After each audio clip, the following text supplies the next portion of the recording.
Hello, friends, and welcome to the Exams Made Simple. So, we are back again with the Hindu Complete Newspaper Analysis for 24th of February 2023. 24 फरवरी 2023 का complete the Hindu newspaper analysis लेकर हम आ गए हैं। Start करने से पहले request रहेगी कि कंटेंट अगर अच्छा लगता है तो please do like it and do share it among your friends. और मैं आपको गारंटी देता हूँ, जैसे मैं कि पहले भी कहता आ रहा हूँ, कि अगर आप ये एनालिसिस देख रहे हैं तो उसके बाद आपको कुछ भी देखने की ज़रूरत नहीं है, कहीं और परेशान होने की ज़रूरत नहीं है, ठीक है ना। I cover everything. पीआईबी भी इसमें कंप्लीटेड रहता है, जो इंपॉर्टेंट मैप्स है मैं वो भी करा दूंगा, कोई आपको परेशान होने की जरूरत नहीं है। शुरू करते हैं सबसे पहले क्वेश्चंस के साथ, जो कि आपके लिए प्रीलिम्स के लिए थोड़ा प्रैक्टिस के लिए भी इंपॉर्टेंट है और थोड़ा आपको अच्छा भी लगेगा। तो पहला, जैसा कि आप क्वेश्चन देख पा रहे हैं, एस्ट्रोसैट के रिगार्डिंग लिखा हुआ है। एस्ट्रोसैट के रिगार्डिंग दो स्टेटमेंट्स हैं।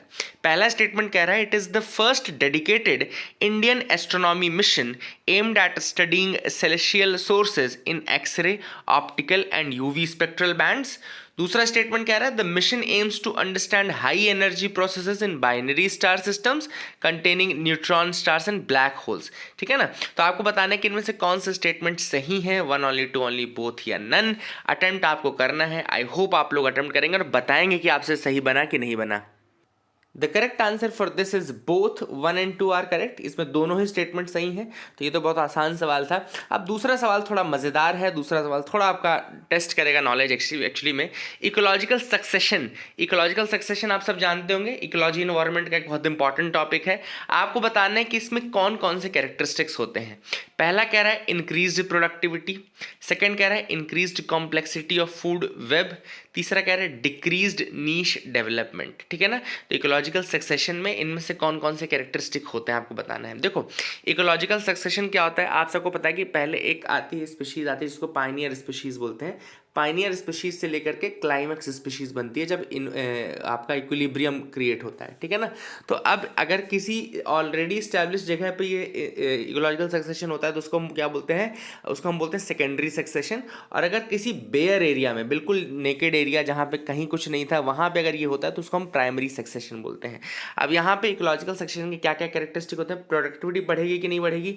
यस, बढ़ेगी प्रोडक्टिविटी, क्योंकि आप नई स्पीशीज क्रिएट कर रहे हैं और ये प्रोडक्टिविटी को बढ़ाएगा डेफिनेटली। सेकंड है increased complexity of food web. Yes, it will increase the complexity of food web, क्योंकि नई स्पीशीज क्रिएट हो रही है।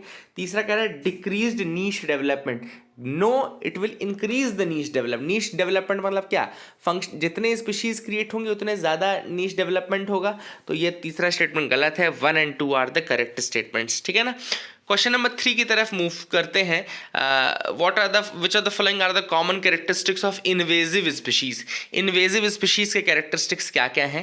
पहला कह रहा है रैपिड रिप्रोडक्शन एंड ग्रोथ, दूसरा कह रहा है लो डिस्पर्जल एबिलिटी, एंड तीसरा कह रहा है फिनोटाइपिक प्लास्टिसिटी। तो अब देखो, यहाँ पे भी अच्छा है क्वेश्चन, क्योंकि ये आपको टेस्ट करेगा कि आपको चीज़ें पता है कि नहीं, आपने चीज़ें डिटेल में पढ़ी है कि नहीं। तो ये भी आपका शंकर IAS का ही क्वेश्चन है। तो आई होप आप लोग आंसर कर पाएंगे। Let me tell you the answer now. इसका करेक्ट आंसर है, देखो, rapid reproduction growth invasive species. Yes, rapid reproduction growth अगर नहीं होगा तो काहे कि फिर आपकी इन्वेजिव स्पीशीज। दूसरा कह रहा है लो डिस्पर्जल एबिलिटी। गलत, हाई डिस्पर्जल एबिलिटी होनी चाहिए। डिस्पर्जल यानी डिस्पर्स यानी फैलने की उनकी एबिलिटी ज़्यादा होनी चाहिए, कम होनी चाहिए? ज़्यादा होनी चाहिए। तो ये गलत हो गया। दूसरा phenotypic plasticity. Yes, phenotypic plasticity होनी चाहिए। तो yes, 1 and 3 are the correct answers. अब आपके दिमाग में आ रहा होगा कि सर फिनोटाइपिक प्लास्टिसिटी क्या होता है। तो फिनोटाइपिक प्लास्टिसिटी का मतलब है ability to adapt physiologically to new conditions. नई कंडीशंस में फिजियोलॉजिकली जब आप अडेप्ट कर सकें, वो प्रॉपर्टी आपकी फिजियोलॉजिकल प्लास्टिसिटी कहलाती है। ठीक है ना, फिनोटाइपिक प्लास्टिसिटी कहलाती है। I hope you got clarity. I hope आपको मजा आया होगा। अब हम मूव करते हैं न्यूज़पेपर की तरफ, और इसमें हम PIB के भी न्यूज़ आइटम्स देखेंगे और जो अदर न्यूज़पेपर से मैंने उठाए वो भी देख लेते हैं। ठीक है ना। तो केवल हिंदू नहीं, इसमें आपके दूसरे न्यूज़पेपर्स भी कंप्लीट होंगे और PIB तो कंप्लीट होगा ही होगा। सबसे पहली जो न्यूज़ है वो है IATS के रिगार्डिंग। ये दिख रहा है ना आपको यहाँ पे, ये दिख रहा होगा IATS। IATS क्या है? Basically indigenous automatic train supervision. याद रखिएगा, IATS is indigenous automatic train supervision system, और ये लॉन्च किया गया है डीएमआरसी यानी कि दिल्ली मेट्रो रेल कॉर्पोरेशन के द्वारा, ठीक है ना। तो दिल्ली मेट्रो रेल कॉर्पोरेशन ने क्या लॉन्च किया है, IATS which is indigenous automatic train supervision. अब IATS क्या होता है, देखो मैं बता दूं, ये कंप्यूटर बेस्ड सिस्टम होता है जो मैनेज करता है ट्रेन ऑपरेशंस को including the basic functioning such as running and halting, ठीक है ना। तो IATS nothing but it is computer based system जो कि मैनेज करता है ट्रेन के ऑपरेशंस, जिसमें इंक्लूडेड रहता है ट्रेन का रन करना, ट्रेन का हाल्ट करना, and it is also important. इसके दूसरे जो एक इंपॉर्टेंट सब सिस्टम भी है of the communication based train control, है ना। तो कुल मिला के ये communication based train control system का एक बहुत इंपॉर्टेंट पार्ट है IATS। तो आई hope you got clarity regarding that, आपको समझ में आ गया होगा। इसको बनाया किसने है, तो ऑब्वियसली बात है DMRC तो इसमें इंक्लूडेड है, प्लस इसमें बेल यानी कि भारत इलेक्ट्रॉनिक्स लिमिटेड जुड़ा हुआ है। तो DMRC और भारत इलेक्ट्रॉनिक्स लिमिटेड ने इसको बनाया है। अब what are the advantages, it will reduce metro's dependence on foreign vendors for metro operation. तो अब हमको फॉरेन वेंडर्स पे डिपेंडेंट नहीं रहना पड़ेगा। Then technology is flexible enough to work with different signalling vendors, है ना। तो ये काफ़ी इंपॉर्टेंट चीज़ें हैं, काफ़ी फ्रीडम ये DMRC को प्रोवाइड करेंगे। यहाँ की जो वर्किंग है मेट्रोज की वो काफ़ी इम्प्रूव हो जाएगी, है ना। अब ये इंपॉर्टेंट है। अब क्यों इसको लॉन्च किया गया, तो it is first ever indigenously developed train control and supervision system in India. India का ये train control and supervision system computer based ये पहला है, और इसके बाद इंडिया जो है it has become the 6th country which has its own ATS product, ठीक है ना। तो इंडिया 6वीं ऐसी कंट्री बन गई है, 6th ऐसी कंट्री बन गई है जिसका इंडिजिनस ATS प्रोडक्ट है ना। तो ये इंपॉर्टेंट चीज़ है, क्योंकि बाकी कंट्रीज़ कौन कौन सी हैं, तो बाकी कंट्रीज़ हैं France, Germany, Japan, Canada and China. तो आप देख सकते हैं France, Germany, Japan, Canada and China के बाद इंडिया 6th ऐसी कंट्री जिसका खुद का ATS प्रोडक्ट है। तो ये काफ़ी बड़ी बात है इंडिया के लिए, ये आप नोट कर लीजिएगा। सेकंड जो न्यूज़ है वो है रिगार्डिंग एयर सर्विसेज एग्रीमेंट। तो ये आपका यूनियन कैबिनेट ने अप्रूव किया है air services agreement between government of India and government of Guyana, ठीक है ना। तो इंडिया और गयाना के गवर्नमेंट्स के बीच में एयर सर्विसेज एग्रीमेंट साइन किया, अप्रूव किया गया है यूनियन कैबिनेट द्वारा, ठीक है ना। अब एयर सर्विसेज एग्रीमेंट क्या है, तो एयर सर्विसेज एग्रीमेंट या एयर ट्रांसपोर्ट एग्रीमेंट जो भी है, it is a bilateral agreement जो कि अलाउ करता है international commercial air transport services between the signatories. जो सिग्नेटरीज होते हैं उनके बीच में international commercial air transport services को शुरू करने के लिए किया जाता है। गयाना में इंडियन पॉपुलेशन बहुत सारी है और वहाँ पे एयर जो सर्विसेज हैं वो बहुत ईजिली चल पाएँ, इस कारण से ये साइन किया गया है, ठीक है ना। अब ये बायलेटरल सिस्टम जो होता है बेसिकली ये मॉनिटर होता है बाय द शिकागो कन्वेंशन। 1944 का एक शिकागो कन्वेंशन है, उसके अंतर्गत ये सारी चीज़ें मॉनिटर होती है। लिख लेना 1944 का शिकागो कन्वेंशन, ये एयर ट्रांसपोर्ट से रिलेटेड है, एयर सर्विसेज से रिलेटेड है ना, पूछा जा सकता है आप लोगों से। तो जैसा कि आप देख पा रहे हैं कि जो एयर सर्विसेज एग्रीमेंट होता है they are basically bilaterally concluded and reciprocity के बेसिस पे चलते हैं, मतलब कि you do favour we do favour. Reciprocity का मतलब ये होता है कि you do favour and we will also do the favour, ठीक है ना। And it provides for the legal framework for schedules of air services between the two countries. तो एयर सर्विसेज के शेड्यूल्स भी इस पे मॉनिटर किए जाते हैं। आई hope you got clarity regarding all these things, आप इसको याद रखेंगे। गयाना की बात चल रही थी तो let me show you the map of Guyana. तो as you can see Guyana is the part of South American continent, South America का ये पार्ट है। यहाँ पे आपको वेनेजुएला दिखेगा, दिस इज सुरीनाम, इसके बॉर्डरिंग कंट्रीज मैं बता रहा हूँ। तो Venezuela, Suriname, Venezuela from the west, Suriname from the east, and then in the south west and southern portion जो है पूरा ब्राज़ील ने घेर रखा है, ठीक है ना। तो ब्राज़ील हो गया मेन, सुरीनाम हो गया और वेनेजुएला हो गया मेन, एंड देन गयाना आप सबको दिख रहा होगा, गयाना यहाँ पे, दिस इज गयाना, एंड यहाँ पे उसकी capital Georgetown, and then यहाँ पे जो वाटर बॉडी जिससे एसोसिएटेड है that is the Atlantic Ocean, है ना। तो we all know this is important, यहाँ पे अटलांटिक ओशन है। I hope you got clarity regarding Guyana and South America का पार्ट है, इसको याद रखिएगा, ठीक है ना। I hope you will remember this. आगे देख लेते हैं यहाँ पे और क्या इंपॉर्टेंट न्यूज़ आर्टिकल्स है। You can move ahead with me, आप मेरे साथ आगे बढ़ सकते हैं। तीसरी जो इंपॉर्टेंट न्यूज़ है वो है रिगार्डिंग द शिकागो कन्वेंशन, जो हमने बात की है। तो अभी हुआ कि एक्चुअली यूनियन कैबिनेट ने रेटिफाई किया है या रेटिफिकेशन किया है 3 प्रोटोकॉल्स का which relate to the amendments in the conventions of international civil aviation. तो इंटरनेशनल सिविल एविएशन कन्वेंशन जो है, convention on international civil aviation बोलते हैं। तो अभी तो जब मैं आपको बोल रहा होता है ना शिकागो कन्वेंशन, तो this is basically convention on international civil aviation, the Chicago convention of 1944। एंड ये 1944 का शिकागो कन्वेंशन इसलिए याद रखना क्योंकि यूपीएससी पूछ सकता है आप लोगों से। तो शिकागो कन्वेंशन देखो लिखिए नीचे लिखा क्या है, तो it is basically international civil aviation convention, ठीक है ना।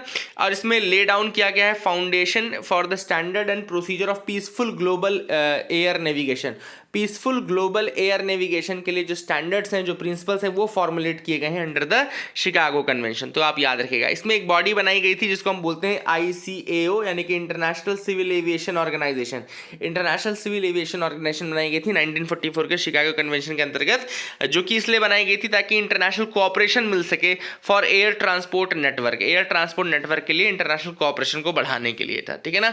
अब 3 अमेंडमेंट्स हुए थे बेसिकली जिसको रेटिफाई अभी किया है कैबिनेट ने। तो पहला आर्टिकल 3 में था जिसमें लिखा गया था कि it refrains member states from resorting to the use of weapons against civil aircraft in flight, है ना। तो सिविल एयरक्राफ्ट के अगेंस्ट मेंबर स्टेट जो है वो वेपन का यूज नहीं करेंगी। फिर एक आर्टिकल 50 उसका सबसेक्शन ए था जिसमें लगा गया था strength of ICAO will be increased from 36 to 40। And तीसरा आर्टिकल था article 56 which raises the strength of air navigation commission from 18 to 21। तो एयर नेविगेशन कमीशन भी बनाई गई थी इसके अंतर्गत, जिसकी स्ट्रेंथ 18 से 21 की गई थी। तो अब ये रेटिफिकेशन, ये जो अमेंडमेंट्स इनको रेटिफाई करने का मतलब क्या है? इसका मतलब ये है कि इंडिया जो है वो शिकागो कन्वेंशन के प्रिंसिपल्स के आधार पे चलना चाहता है। ये एक इसका इंपॉर्टेंस है कि we stick to your principles, हम ये एक अपना कमिटमेंट दिखा रहे हैं, ठीक है ना। ICAO के बारे में अगर मैं आपको बताऊं तो जैसे मैंने आपको बताया कि ICAO की फंडिंग जो होती है वो उन्हीं 193 नेशनल गवर्नमेंट्स के थ्रू होती है जो कि पार्ट है शिकागो कन्वेंशन का। याद रखिएगा इसका जो मेन फंक्शन है वो एक administrative and expert bureaucracy maintain करना है, जो कि सपोर्ट करेंगे डिप्लोमेटिक इंटरेक्शन, 2 कंट्रीज़ के बीच में कोऑपरेशन, एयर स्टैंडर्ड्स को मेंटेन करने के लिए सारी चीज़ें करेंगे। याद रखना एक बहुत इंपॉर्टेंट चीज़, एक टर्म जो मैं यहाँ पे बता रहा हूँ ये लिखा भी हुआ है, ICAO is not a international aviation regulator. देखो यूपीएससी यहीं फंसाएगा, वो आपको एक स्टेटमेंट देगा कि ICAO is the international aviation regulator, और वहाँ पर आप बिल्कुल उसको गलत नहीं करोगे, है ना। आपको लगेगा हाँ यार इंटरनेशनल सिविल एविएशन ऑर्गेनाइजेशन है, ये इंटरनेशनल एविएशन रेगुलेटर होगा। नहीं, ICAO is not a regulator. जैसे इंटरपोल जो है वो इंटरनेशनल पुलिस फोर्स नहीं है ना, उसी तरीके से ICAO भी इंटरनेशनल एविएशन रेगुलेटर नहीं है। This is the thing which is important, याद रखेगा, है ना। किसी कंट्री का एयर स्पेस नहीं बंद कर सकता। रेगुलेटर का मतलब क्या होता है? रेगुलेटर हर चीज़ कर सकता है, बंद कर सकता है कोई चीज़ चालू कर सकता है, बट ये दूसरी कंट्रीज में ऐसा नहीं कि उनके एयर स्पेस को बंद कर देंगे, याद रखिएगा। अब एक और न्यूज़ है लास्ट UIC के रिगार्डिंग। UIC यानी कि यूनियन इंटरनेशनल केमिन्स, याद रखेगा, यूनियन इंटरनेशनल केमिन्स, एक या फिर उसको इंटरनेशनल यूनियन ऑफ रेलवेज भी कहा जाता है, इंटरनेशनल यूनियन ऑफ रेलवेज। ये इस्टेब्लिश की गई थी 1922 में, हेडक्वार्टर है इसका पेरिस में। बताऊंगा क्यों न्यूज़ में थी, है ना। पहले आप ये समझ लो UIC का मतलब क्या है, यूनियन इंटरनेशनल डेस्क केमिन्स या फिर international union of railways, establish की गई थी 1922 में, हेडक्वार्टर है पेरिस में। It is the world wide profession association representing the railway sector for research development and promotion of rail transport. Rail transport के promotion के लिए, रेल ट्रांसपोर्ट में रिसर्च के लिए, है ना। It is the world wide professional association, याद रखिएगा ये एक वर्ल्ड वाइड प्रोफेशनल एसोसिएशन है। और ये न्यूज़ में क्यों था अभी, क्योंकि ये और बेसिकली ये ऑर्गेनाइज करवाते हैं आपका वर्ल्ड सिक्योरिटी कांग्रेस, याद रखिएगा, वर्ल्ड सिक्योरिटी कांग्रेस ये ऑर्गेनाइज करवाते हैं। और इस बार जो वर्ल्ड सिक्योरिटी कांग्रेस था वो जयपुर में हुआ था, 18th वर्ल्ड सिक्योरिटी कांग्रेस था। इसको railway protection force of India plus UIC ने मिलकर ऑर्गेनाइज किया था। तो railway protection force of India, जिसको हम RPF बोलते हैं, प्लस UIC ने मिलकर के कहाँ ऑर्गेनाइज किया था? जयपुर में ऑर्गेनाइज किया था वर्ल्ड सिक्योरिटी कांग्रेस। और यहाँ पर आया Jaipur declaration, there came the Jaipur declaration. RPF की अगर मैं बात करूं तो आरपीएफ एक लॉ इन्फोर्समेंट ऑर्गेनाइजेशन है in the field of railway security and इसको फेडरल फोर्स के रूप में 1957 में स्टार्ट किया गया था and it is responsible for the security of railway property, passenger and passenger zones, है ना। तो ये सारी चीज़ें काफ़ी इंपॉर्टेंट है। I hope you got clarity, आपको समझ में आ गया होगा। आगे मूव करते हैं, आप मेरे साथ बिल्कुल आगे बढ़ सकते हैं न्यूज़पेपर एनालिसिस की तरफ और कुछ इंपॉर्टेंट अगर न्यूज़ है तो। और बिल्कुल आपको सोचने की जरूरत ही नहीं है, जो भी इंपॉर्टेंट है मैं सारा कुछ बता रहा हूँ आपको, और ज़्यादा ही बता रहा हूँ जो हिंदू में नहीं भी है। तो जो लोग एनालिसिस देखते हैं दूसरे, वो आप देख सकते हैं कि वो लोग 1.5-2 घंटे आपसे, मतलब 20 मिनट आपको तो थॉट ऑफ द डे में ही निकाल देंगे वो आपके, है ना, कि क्या करना चाहिए, फूलों की क्यारी में क्या करना चाहिए, है ना। मूव करते हैं एडिटोरियल पार्ट में आते हैं। एडिटोरियल में जो पहला एडिटोरियल हम देखेंगे वो है a case that scans the working of anti defection law. अब गौतम भाटिया द्वारा लिखा गया ये आर्टिकल है। एंटी डिफेक्शन लॉ के बारे में बता रहे हैं कि किस तरीके से एंटी डिफेक्शन लॉ की जो वैल्यू है वो धीरे धीरे जीरो होती जा रही है। एंटी डिफेक्शन लॉ वैसे तो हमको पता है कि 1985 में आया था, 52nd अमेंडमेंट एक्ट के थ्रू आया था, और आया राम गया राम, यानी कि जो एमएलएज एमपीज जो इधर से उधर करते रहते हैं, वो लोग जो उसको रोकने के लिए लाया गया था। लेकिन दिक्कत क्या हो गई कि अभी धीरे धीरे जैसे चेंजेस आते जा रहे हैं और जिस तरीके से लोग इसका एक्ट का भी मिसयूज़ करने लगे हैं और सुप्रीम कोर्ट जैसे कोर्ट्स भी कुछ नहीं कर पा रहे, तो उसके ऊपर ये आर्टिकल लिखा गया है। हम उसके सारी चीज़ें डिस्कस करेंगे। तो यहाँ पे ऑथर ने भी रिसेंटली जो केस हुआ है महाराष्ट्र का, वो बताया कि किस तरीके से काफ़ी तरीके से किया गया। तो महाराष्ट्र का केस आपको पता होगा, मैं एक बार रीटरेट करता हूँ। महाराष्ट्र में क्या किया, कुछ लोगों ने रिबेल कर दिया against the Uddhav Thackeray government, है ना। कुछ लोगों ने उद्धव ठाकरे गवर्नमेंट के अगेंस्ट रिबेल कर दिया। अब जब डेप्यूटी स्पीकर ने जब बोला कि ठीक है आपने रिबेल किया है, उस समय स्पीकर नहीं थे, तो डेप्यूटी स्पीकर ने बाकी लोगों को बोला कि मैं आपको डिस्क्वालीफाई कर दूंगा। तो बाकी जो रेबल थे, इन्होंने ये कहा कि चूंकि आपके अगेंस्ट रिमूवल का वो चल रहा है, रेजोल्यूशन चल रहा है, तो आप अपने ड्यूटीज़ को नहीं निभा सकते, मतलब you can not act as a speaker and you can not remove us, ठीक है ना। और वो वहाँ पे कोर्ट में चले गए, ठीक है, कोर्ट में चले गए कि भैया कि जब नो कॉन्फिडेंस का वो चल रहा था, और दूसरा कि स्पीकर किस तरीके से एक्ट कर सकता है, तो कोर्ट ने उस समय डिप्टी स्पीकर के ऑर्डर को रोक दिया। जब डिप्टी स्पीकर के ऑर्डर को रोक दिया, तो कोर्ट ने केवल ऑर्डर नहीं रोका, इसके बाद उन्होंने ये कहा कि अब आप फ्लोर टेस्ट करिए, क्योंकि नो कॉन्फिडेंस मोशन उन्होंने स्टार्ट किया था।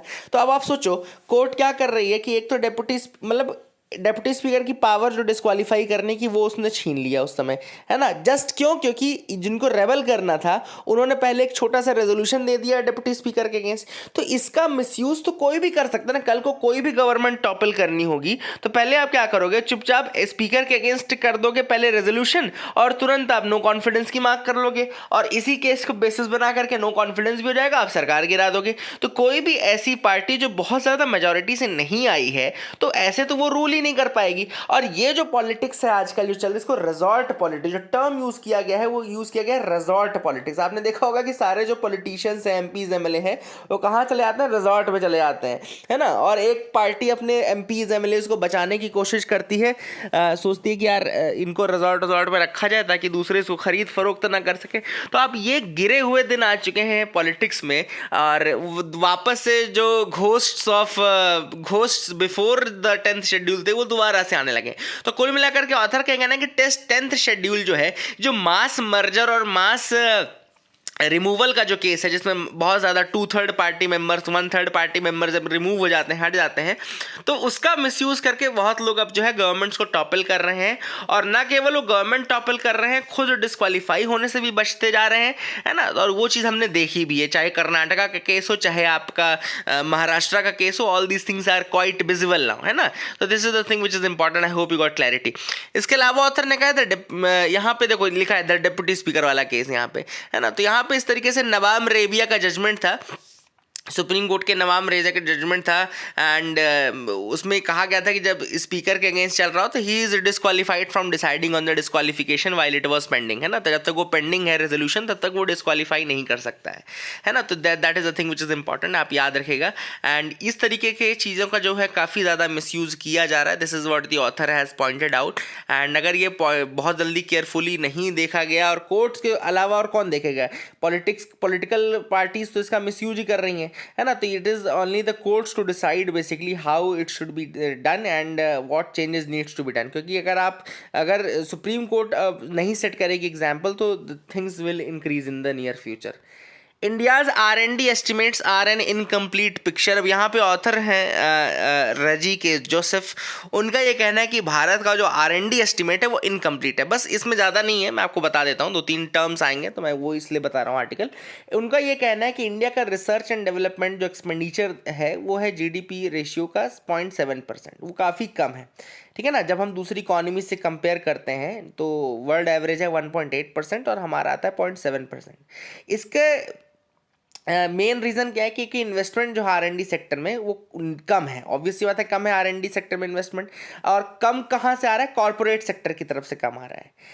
ऑथर का ये कहना है कि while the corporate sector account for about 2/3 of gross domestic expenditure और R&D, है ना। तो जो ग्रॉस डोमेस्टिक एक्सपेंडिचर और R&D है उसका 2/3 कॉर्पोरेट सेक्टर से ही आ रहा है ना। लेकिन इंडिया में इसका शेयर बहुत कम है, इंडिया में इसका शेयर केवल 37% है। लेकिन ऑथर का ये कहना है कि ये जो GERD के जो एस्टिमेट्स है, ये जो 37% दिखा रही है, एक अंडर एस्टिमेशन है। This is an under estimate. मतलब ऑथर का ये कहना है कि कॉर्पोरेट सेक्टर का और ज़्यादा इन्वेस्टमेंट है रिसर्च एंड डेवलपमेंट में, लेकिन वो दिखता नहीं है। क्यों नहीं दिखता, उसके रीजंस ऑथर ने यहाँ पे बताए हैं। ठीक है ना। तो वो हम एक बार देख लेते हैं। बहुत ज़्यादा इंपॉर्टेंट आर्टिकल नहीं है, लेकिन इसमें जो इंपॉर्टेंस है वो है कि इनमें फैक्ट है प्रीलिम्स के लिए। जैसे पहला फैक्ट मैं आपको यहाँ बता दूँ कि जो national science and technology management information system है, national science and technology management information system है, ये department of science and technology के अंतर्गत आता है। ये वो एजेंसी है जो कंपाइल करती है हमारे GDP expenditure on research and development statistics. GERD को कंपाइल और इकट्ठा करने का जो काम है किसका है? National science and technology management system, management information system of the department of science and technology. ठीक है ना। अब यहाँ से ये गैदर कर लेते हैं इन्फॉर्मेशन को। अब ये गैदर करते तो हैं, लेकिन एजुकेशन गवर्नमेंटल सेक्टर से, हायर एजुकेशन सेक्टर से, पब्लिक सेक्टर से, यहाँ से तो इन्फॉर्मेशन मिल जाती है। लेकिन चैलेंजिंग डेटा कहाँ का है? प्राइवेट कॉर्पोरेट सेक्टर का। उसको चैलेंजिंग क्यों है और क्या रीजन है वो हम देख ले। पहला जो है, जो मेथड ऑफ आइडेंटिफिकेशन है R&D का, वो बहुत ही थोड़ा कॉम्प्लेक्स प्रोसेस है ना। एंड कई फर्म्स ऐसी हैं जो इसमें रजिस्टर्ड ही नहीं है NSTIMS, यानी कि जो नेशनल जो आपका इंफॉर्मेशन मैनेजमेंट सिस्टम है उसमें वो बेसिकली डिपेंडेंट है DSIR लिस्ट के ऊपर। DSIR लिस्ट क्या है? Department of science and industrial research list जो है ऑफ रिकॉग्नाइज्ड R&D यूनिट्स। तो ये NSTIMS क्या करता है कि ये जो DSIR लिस्ट है, department of science and technology, science and industrial research list of recognised R&D units, और एक दूसरा है प्रोवेस डेटाबेस। याद रखिएगा, प्रोवेस डेटाबेस अगर आपसे कोई पूछा किसका है तो ये भी आपका रिसर्च एंड डेवलपमेंट या centre for monitoring Indian economy private limited का ये डेटाबेस है, prowess database and list of recognised R&D units of DSIR। ठीक है, इन दोनों लिस्ट पे बेस्ड है। बहुत सारे फर्म्स ऐसे हैं जो इनमें रजिस्टर्ड ही नहीं है ना। Many firms are there which are not registered with them, है ना। क्यों नहीं रजिस्टर्ड है? क्योंकि कई फर्म्स जो हैं उनको गवर्नमेंट इंसेंटिव्स अट्रैक्ट नहीं करते, उनको क्रिटिकल लगता है गवर्नमेंट के साथ जुड़ना है ना, तो इसलिए रजिस्टर्ड नहीं है। ठीक है ना। और कुछ ऐसे हैं जो कि जुड़ना ही नहीं चाहते, दे डोंट वांट टू मतलब get into the troubles of showing their data to the government and all, है ना। इस कारण से वो इसमें रजिस्टर्ड नहीं रहते हैं। इसी कारण से ऑथर का ये कहना है कि जो हमारा डेटाबेस है वो कम है। देखो, तीन चीज़ें आपको प्रीलिम्स के लिए पता चले। एक तो NSTIMS ये आपका R&D का डेटाबेस कलेक्ट करता है। प्रोवेस डेटाबेस अगर आपसे किसी ने पूछ लिया क्या है, या फिर DSIR डेटाबेस अगर किसी ने पूछ लिया तो वो भी आपका रजिस्टर्ड R&D फॉर्म्स का डेटाबेस है। ठीक है ना। तो ये तो कुछ चीज़ें हैं जो मैं आपको बताना चाहता था। आई hope you got clarity, I hope आपको समझ में आ गया है। ऑथर का ये कहना है, सजेशन दिया है कि अगर आपको सही R&D एस्टिमेट करने तो आप क्या करो, पेटेंट्स के थ्रू जाओ, है ना, कि कितने पेटेंट जनरेट किए गए, कितने आप इनके माध्यम से अगर आप देखोगे कि कितना R&D में है, उसका कितना क्या अप्रोक्सीमेशन करोगे तो ज़्यादा बेटर है। ठीक है ना। तो you need to change the methodology of collecting the मतलब of getting the information regarding the R&D estimates and all. ये ऑथर का यहाँ पे सजेशन है। अगला आर्टिकल है the past and present of Russia's war in Ukraine. तो ये आप तो पहले मैप देख लो, इंपॉर्टेंट है। यहाँ पे ये रशिया वाला पोर्शन है ना। फिर यहाँ पे आपका डॉनबास वाला रीजन है। डॉनबास वाला रीजन मतलब कि ये जो आपका ये आपका डोनेट्स्क वाला रीजन है, देन लुहांस्क, ये दोनों जोड़ दो तो डॉनबास रीजन बन जाएगा। ठीक है ना। और फिर यहाँ पे मेलिटोपोल आपको दिख रहा होगा, मेलिटोपोल दिख रहा होगा। देन इसके बाद आपको यहाँ पे late me show you again that part.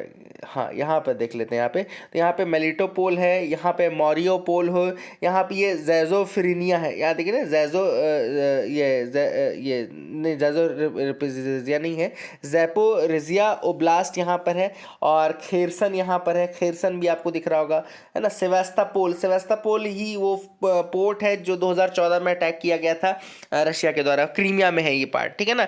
और यहाँ पे ये सब देख लिया आपने। इसके अलावा ये नाम याद रखना, यहाँ पे बाखमट, ये बाखमट एक नाम है, ये दिख रहा है Bakhmut, this is again a name. And Zaporizhzhia में आपका वो न्यूक्लियर पावर प्लांट भी था, ये भी आपको पता होगा। ओडेसा, यहाँ पे ओडेसा है, दिस इज द ओडेसा वाला पोर्शन, है ना। और वुहलेदार, वुहलेदार इज पोर्शन, क्योंकि ये यूपीएससी पूछ सकता है, इनके नाम लिख देगा और बता देगा कहाँ पर है। खारकीव, है ना, इस तरीके के नाम पूछ सकता है। तो यहाँ पर अब जो वॉर चल रहा है, अब आपको पता है 1 साल से ज़्यादा हो चुका है इस वॉर को चलते चलते। तो क्या रशिया हार गया? पहली चीज़ तो क्या रशिया हार गया? तो देखो, परफॉर्मेंस उसकी बहुत ज़्यादा अंडरवेलमिंग थी, अंडरवेलमिंग थी, बहुत ही अंडर परफॉर्म किया है जो उनकी आर्मी, ठीक है ना। ये तो बिल्कुल सही बात है। और जो अमेरिका है, यूएस है, और जो वेस्ट है, वो कंटिन्यूसली वेपन सप्लाई कर रहा है किसको? यूक्रेन को, ठीक है ना। तो ये चीज़ें जो हो रही है, मैं वो आपको बता रहा हूँ। रशिया को डिफीट करने के लिए क्या कर रहे हैं वो लोग? रशिया के ऊपर सैंक्शंस लगा रहे हैं। तो इकोनॉमिकली काफ़ी ज़्यादा उन्होंने रशिया को किया है, परेशान किया है। और यूक्रेन की मदद की है बाय वेपन सप्लाइंग, तो उससे भी काफ़ी ज़्यादा नुकसान रशिया को हो रहा है। रशिया की एक प्राइवेट मिलिट्री भी है, याद रखिएगा, प्राइवेट रशियन सिक्योरिटी फोर्सेस को पीएमसी वैगनर बोलते हैं। तो याद रखिएगा, अगर आपसे कभी यूपीएससी पूछ लिया पीएमसी वैगनर क्या है, न्यूज़ में था, तो ये प्राइवेट रशियन सिक्योरिटी फोर्स है जिसके क्रेमलिन के साथ क्लोज टाइज हैं, वही वो भी आदि कई जगहों पे वॉर लड़ रहा है। तो ये सारी चीज़ें हैं जो कि आपको पता होना चाहिए। आई hope you got clarity regarding that, आप इनको याद रखिएगा। आगे मूव करते हैं, देखते हैं और क्या इंपॉर्टेंट न्यूज़ आर्टिकल्स हैं। 9 guest countries for G20 to bring their own plans to the summit. अब 9 इस बार गेस्ट कंट्रीज हैं G20 के लिए, और वो खुद के प्लान लेकर के आएंगी। आप सबको पता है इस बार की जो हमारी थीम है वो है one earth, one family, one future, वसुधैव कुटुंबकम के साथ हम आगे बढ़ रहे हैं G20 में। और 9 कंट्रीज जो हैं वो गेस्ट कंट्रीज हैं: Bangladesh, Egypt, Mauritius, Netherland, Nigeria, Oman, Singapore, Spain and UAE. These are the invitee countries, guest countries, ठीक है ना, इनवाइटेड कंट्रीज। अब यहाँ पे एक इंपॉर्टेंट चीज़, ये खुद के प्लान ले आएंगे इन द G20, अपने एजेंडाज ले आएंगे, ठीक है। तो काफ़ी इंपॉर्टेंट बात है ये भी, वैसे अलाउ नहीं किया जाता है। 60% of India's voters linked to Aadhaar to voter ID. RTI के अनुसार जानकारी मिली कि over 60% of India's 94.5 crore voters they have linked their Aadhaar to their voter IDs, ठीक है ना। तो इलेक्शन कमीशन डिस्क्लोज किया ये चीज़ राइट टू इन्फॉर्मेशन रिस्पॉन्स के तहत, कि मतलब लगभग 60% जो रजिस्टर्ड वोटर्स हैं उनके आधार लिंक्ड हो चुके हैं वोटर आईडी कार्ड से, ठीक है ना। तो this is the information which has been received under the RTI, तो आप याद रखिएगा। आगे मूव करते हैं, देखते हैं क्या इंपॉर्टेंट न्यूज़ आर्टिकल है। तो art artist are carriers of culture. Murmu ji Sangeet Natak academy award से पहुंची थी, तो वहाँ उन्होंने बोला है। संगीत नाटक एकेडमी के बारे में आपको बता दूं, ये सेटअप हुआ था 1953 में, और इसको बनाया गया था for promotion of performing arts, ठीक है ना। परफॉर्मिंग आर्ट्स के प्रमोशन के लिए इसको बनाया गया था। सेटिंग अप ऑफ संगीत Natak academy is one of the main recommendations of national conference on dance, drama and music which was held in new Delhi 1951। तो संगीत नाटक एकेडमी का फाउंडेशन जो था वो किसके रिकमेंडेशन पे हुआ था? एक नेशनल कॉन्फ्रेंस हुई थी डांस, ड्रामा एंड म्यूजिक के ऊपर 1951 में। इसके रिकमेंडेशन के बाद 1953 में इसको बनाया गया। संगीत नाटक एकेडमी एक ऑटोनॉमस बॉडी है जो कि काम करती है मिनिस्ट्री ऑफ कल्चर के अंतर्गत, है ना। और इसका मेन एम क्या है, मेन टास्क क्या है? Promotion and growth of Indian music, dance and drama, maintenance of standards of training in the performing arts, revival, preservation, documentation and dissemination of materials as well as instruments relating to various forms of music, dance and drama, and recognition of outstanding artists। outstanding artists का ये आपका recognition भी करते हैं। and it is also responsible for the establishment and maintenance of institutions। कई institutions इन्होंने बनाए हैं संगीत नाटक एकेडमी ने, जैसे कि जवाहरलाल नेहरू मणिपुरी डांस एकेडमी जो कि इम्फाल में है। नेशनल स्कूल ऑफ ड्रामा, सबसे इंपॉर्टेंट, तो नेशनल स्कूल ऑफ ड्रामा 1959 में इन्होंने बनाया था, संगीत नाटक एकेडमी के अंतर्गत ही बनाया गया है। कथक केंद्र, ये भी नई दिल्ली में है, 1964 में, सत्रिया केंद्र गुवाहाटी में 2001 में, है ना। कई प्रोजेक्ट्स भी इनके, जैसे कि कुटियट्टम, ये जो संस्कृत थिएटर है केरला का, कुटियट्टम केरला का संस्कृत थिएटर है। छाऊ डांस ईस्टर्न इंडिया, आपका छाऊ डांस ईस्टर्न इंडिया का है, उड़ीसा वेस्ट बंगाल वाला रीजन जो है। और इसके अलावा सत्रिया जो ट्रेडिशन है असम का, उसके रिगार्डिंग इन्होंने काम किया है। 2001 में यूनेस्को ने कुटियट्टम को masterpiece of oral and intangible heritage of humanity declare किया था, ये भी आप याद रख सकते हैं। संगीत नाटक अकेडमी अवार्ड जो है ये हाईएस्ट रिकॉग्निशन है given in India annually to practising artist, तो प्रैक्टिसिंग आर्टिस्ट को ये दिया जाता है। इसके अलावा एक उस्ताद बिस्मिल्लाह खान युवा पुरस्कार भी इन्होंने स्टैब्लिश किया संगीत नाटक अकेडमी ने। तो ये कुछ चीज़ें हैं जो कि आप याद रख सकते हैं, you can remember. I hope you will remember all these things, I hope you got clarity. आगे देख लेते हैं और क्या कुछ इंपॉर्टेंट न्यूज़ अगर हैं तो आप यहाँ पे देख सकते हैं। अब इकोनॉमी पेज में अगर आप देखें तो पहली न्यूज़ है consumer demand to spur growth. Obvious सी बात है, डिमांड अगर बढ़ती है, देखो कॉमन सेंस लगाना, डिमांड अगर बढ़ेगी तो प्रोडक्शन बढ़ेगा, है ना। सिंपल सी बात है कि नहीं, डिमांड अगर बढ़ेगी तो प्रोडक्शन बढ़ेगा, और प्रोडक्शन अगर आप बढ़ाएंगे तो आपको यूनिट सेटअप करनी पड़ेंगी, जॉब देने पड़ेंगे आपको, बहुत सारी मशीनें लेनी पड़ेंगी, इन्वेस्टमेंट बढ़ेगा। तो ग्रोथ तब बढ़ेगी जब डिमांड बढ़ती है, इंपॉर्टेंट चीज़ है। तो यहाँ पे फाइनेंस मिनिस्ट्री जो है बेसिकली यही सोच रही है कि जो पर्सनल इनकम टैक्स स्लैब्स में रिविज़न किया गया है उससे जो डिस्पोजेबल इनकम है लोगों की वो बचेगी, और जब ज़्यादा बचेगी तो डिमांड वो ज़्यादा करेंगे।